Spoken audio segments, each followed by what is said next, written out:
Welcome back to the Life and Times of Jay Dahlke, episode 15.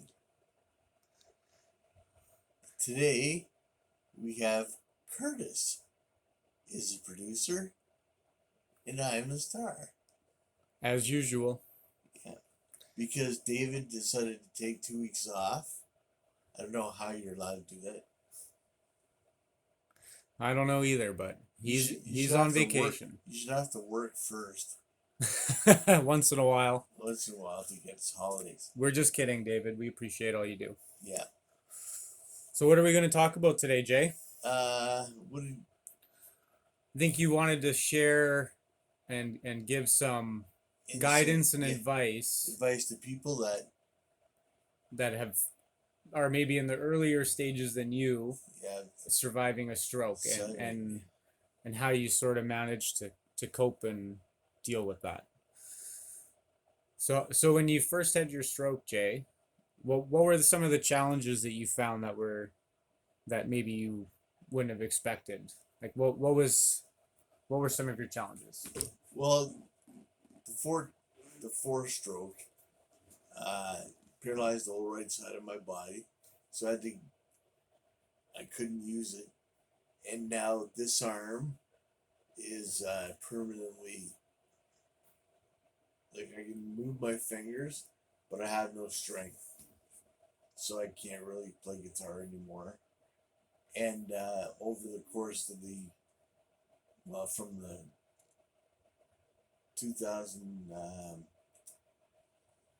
2019 in November, I couldn't sing anymore because I had the aphasia.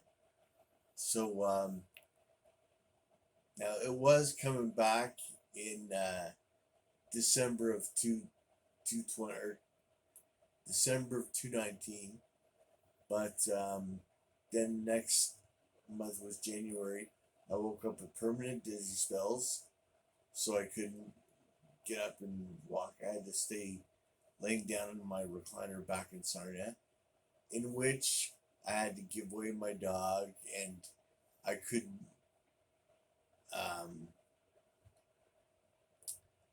bake food, and I couldn't shower, so it was a little hectic. And it was right at the time when I used to have VONs come in, but COVID hit, so no one was allowed in. So a pandemic on top of a stroke. So it couldn't be better timing. Yeah, that's pretty ideal timing. So I didn't get a lot of the services that I needed. I stayed in my house for 4 months before I finally reached out to somebody on Facebook. And it was a friend of mine from church years and years ago. And I saw her on there, but she had a different last name now. So she got married, and she lived out in Forest, Ontario. So I got in touch with her, and I told her about the 4 strokes. And I told her I'm living in this house. I had to give my dog away, and I can't do anything for myself. That day, she drove into Sarnia and picked me up and took me back to her house in Forest, Ontario. And I met her husband, and they let me stay there for over a month and a half. Wow, that's pretty amazing. Yeah, and then my friend Jeff Black, he was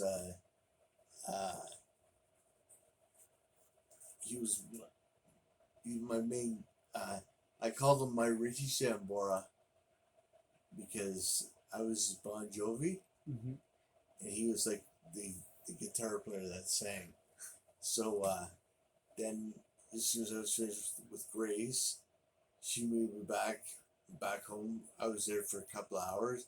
Then Jeff came in and he picked me up and took me out to Wallsburg where he lived.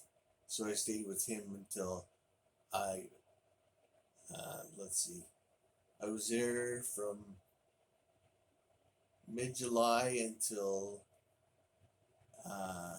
around, actually I think it was December 20th, when my 2 buddies from Sarnia drove out to Wallsburg picked me up, and my one buddy Gary drove me up to my sister's place in Sudbury, and I've been here since.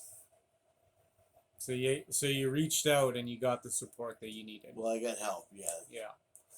Well, you took that step and you had asked for some help. You told somebody who, what your living situation was like and what you needed, and people stepped up to help you. Oh yeah. Yeah, and that can be a challenging step, right? Is asking for help, recognizing your limitations. Yeah, well, either I did that or I would have died. Yeah.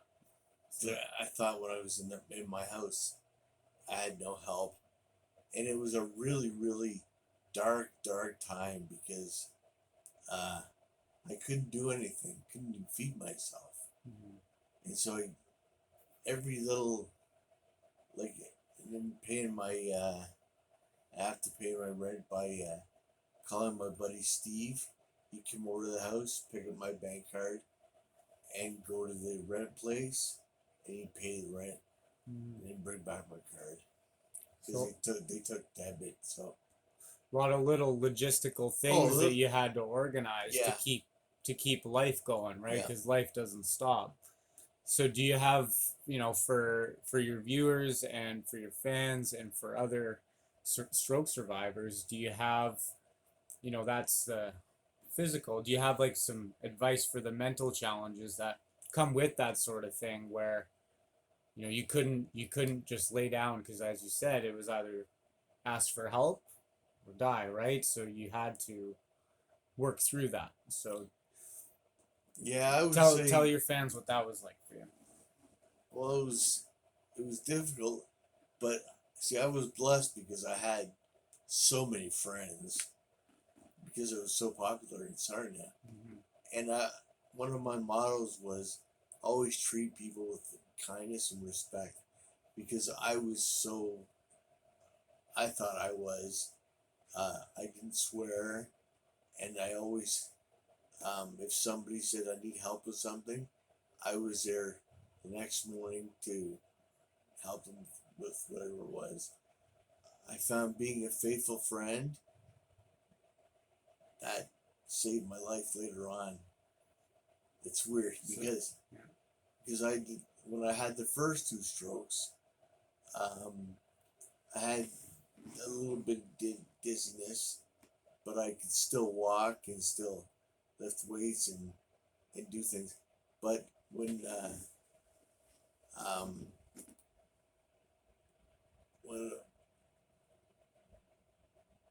but I still felt the need to help people because I was on disability, and so I could go over. I had a Schwinn bike, a really nice bike, so I'd ride to my buddy's place and I'd cut his lawn, as well as do stuff in the back of his place for $20, and that $20 was coffee money.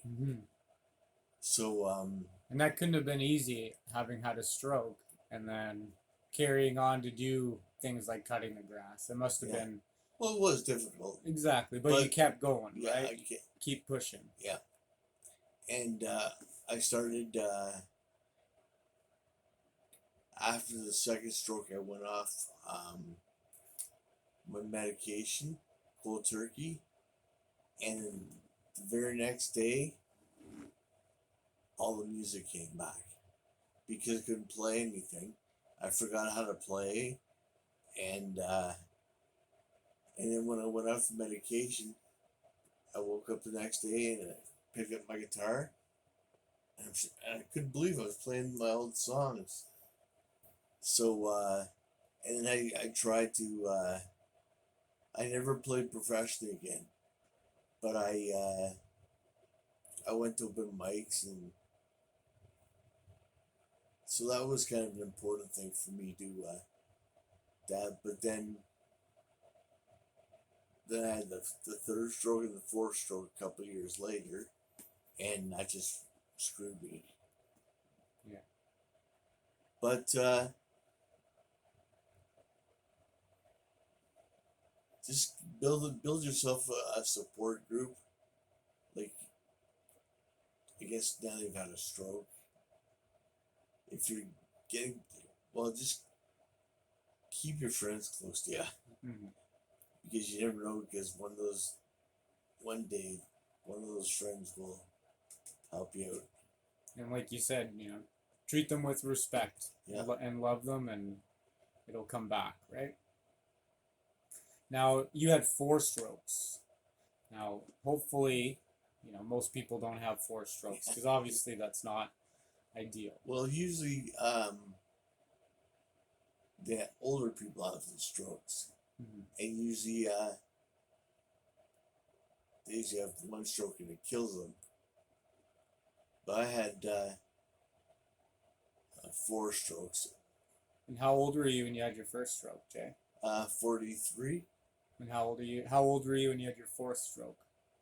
I just turned 50. So in the span of 7 years. Yeah, 7 years. Yeah. So you've been dealing with this for a long time. Yeah. So it's a long road sometimes. Oh, it is. Yeah, it feels It's like a long and winding road. Yeah. But like you said, after your second stroke, you changed up your treatment plan a little bit, and you had some music come back into your life, your passion. Yeah. And your passion helped keep you grounded, helped keep you centered, right? Helped keep you in place a little bit. So I feel like that's also a good helpful tip is for people to try to find their passion. Would you agree with that? Yeah, as best as you can. Something that brings people joy. Yeah. I really miss playing guitar and singing and playing bass. It's crazy. It's like all those years of my life doing that, and now I can't. Mm-hmm. As well as I'm in the middle of Buttscrew, Ontario. Mm-hmm. Like, I'm from Southern Ontario, and being up north sucks. Sucks the big one. You like it down south, eh? Oh yeah. Well, all my friends are there. Yeah. But the only problem is my sister is my power of attorney, and she lives in the Sudbury. Mm-hmm. So I wouldn't see my sister running back to Sarnia. So it's a complicated situation. Yeah. And so not being able to play music, it must be hard to cope with. How do you feel like you've been able to cope and adapt to that loss, and to also try to bring some more back into your life? Maybe not music, but in another way. How do you have any comments about that? Well,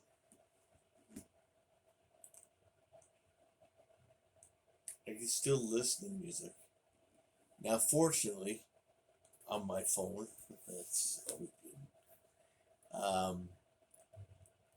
One day in the hospital, I looked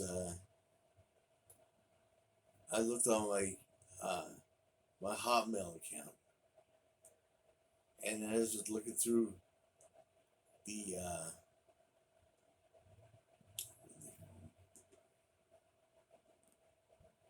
sent items. Yep. Well, on Hotmail, it brought me to another thing of all the stuff I've sent, and I looked down, and in Sarnia, I used to always send out my 3 albums to people all around, like, if I was talking to Rockstar out in California, I'd send them three of my CDs via email because I always had them on my MP3s. So I'd send the MP3s, and then I'd send people different songs that I wrote, and I was able to retrieve all that stuff. So I have all 3 albums on my phone, and I have all this music that I've recorded over the years due to me sending it to other people. So now you're able to listen to music. Yeah, I have all my music, plus I have stuff on my computer. I think I'm gonna get my computer eventually and start using it again. um, videos, all kinds of stuff. So, but that my phone is amazing. It's like, oh, and Dennis, my neighbor next door, gave me that. Thanks. Gave me what do I call these things? A Bluetooth speaker, and he gave me that one up by the TV. This one right here. And that the one with the speakers is mine. So I've got two MP3 or two Bluetooth speakers, and I've got this one here. It's a stereo with a CD. So you're just surrounded by music. Surrounded by music. So that helps you cope with your everyday and your challenges. Turn that thing around to you. Yes. Turn it. No, you. I want to get. My daughter is watching this. I want to show her who's videoing. Montana, look at this guy. Montana, we'll meet in person, okay? I'm not allowed to be on there. David. No, I don't want to. Oh, come on. So Jay, obviously, you've had 4 strokes, and each stroke over 7 years of time. It's come up with new challenges and new things that you've learned about yourself. Yeah. What are you most proud of yourself over the course of this journey? I haven't killed myself. A little bit dark, but yes, something to be proud of. It's obviously a very challenging experience. So, well, I'm hoping one day to wake up and just be normal again. The guy can drink, can he? Yeah, absolutely. And you have a new normal, and I hope your new normal is okay. And you're working every day to make your new normal. Well, I try to keep my sense of humor. Very important. Yeah. That can be hard to keep when you experience something like a stroke, I would imagine. Yeah, I've had my down times, but especially living in this place, you find a lot of comedy. One of the funniest things is Guy in his wheelchair. So hard. And I'd watch him push himself in the hall. He gets all the way to his room at the last thing before the place where we sat. Mm-hmm. And then when Betty was alive, she just pushed him all the way back down the hall. So that you'd see him going back. So that's kind of funny. Yeah, and you get to hang out with some people and have some laughs and see some things that are... Well, I'm pretty much stuck to this chair, but I used to go to being a bingo and things like that, but not anymore. But I am a mailman now. Mm-hmm. So you do have some purpose, and you do bring... Yeah. You do have some jobs, I guess you could call it, that help keep you moving in life and doing something, right? Would you say that that's been important to help keep you going? Yeah, having a purpose.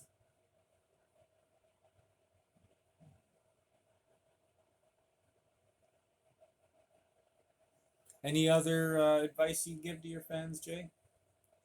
Other stroke survivors? Anything you want people to know? Well, just it can be very frustrating, but because the effect from my strokes have affected me in a different way. I got permanent brain damage from it, and that with brain damage came in dizzy spells. So I can't stand up very long, and I just always feel like I'm in this kind of cartoon world. But it's important, if you've had your first stroke, just don't be easy on yourself. It is what it is. But, and just be thankful you don't have any brain damage. Hopefully. Well, there's a little bit of brain damage when you get a stroke. But mine manifested. I was told from Dr. Rock, he was my first doctor at the Clarion Hotel. Mm-hmm. And he said the dizzy spells are because your cerebellum from my second stroke was affected. Then when I had the fourth stroke, it kicked in damage again. So that's why now I got permanent dizzy spells. Because I've been to the hospital so many times they can't explain it. Yeah. So you just have to learn to live with it. Yeah. Learn to adapt. And many other stroke survivors are going to have to learn to adapt. So yeah. But you're a good example of keeping on. Yeah, so. Well, you're here making a channel for... Well, I never expected to be at age 54 in a long-term care facility. I call this place Cadaver Acres and Euthanasia Complex.